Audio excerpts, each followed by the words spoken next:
Եթե փաստացի ուզում են հասկանան ով է այդ անձը, ում մասին է խոսացվել, ես կարծում եմ, որ վստահաբար իրենք իրանց մեջ հենց այդ մարդն էլ, այսպես ասած ճակերտավոր սրբազանը ինքը գիտի, որ իր մասին է խոսքը եւ այստեղ միամիտ ձևանալ եւ ցույց տալ, թե մենք չգիտենք, փաստեր չկա կամ ինչ որ բան, ես վստահ եմ, որ բոլորը գիտեն եւ առհասարակ Հայաստանի Հանրապետության յուրաքանչյուր քաղաքացի գիտի, թե յուրաքանչյուր ոք ով է, ինչ է, ինչով է զբաղված, մենք փոքր երկիր ենք, բոլորս միմյանց ճանաչում ենք։ Հա, երկար ժամանակ բոլորս լռել են ու չենք բարձրաձայնել, թե օրինակ տվյալ հոգևոր հայրերից ով ինչով է զբաղված եւ պետք է ասեմ, որ մենք նաեւ ունենք շատ առաքինի նորմալ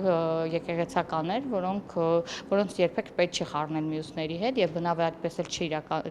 այդպես չի իրականությունը եւ եկեղեցուն եւս թիրախավորել ու փորձել մեզ մեղադրել բոլորից, որ եկեղեցուն ենք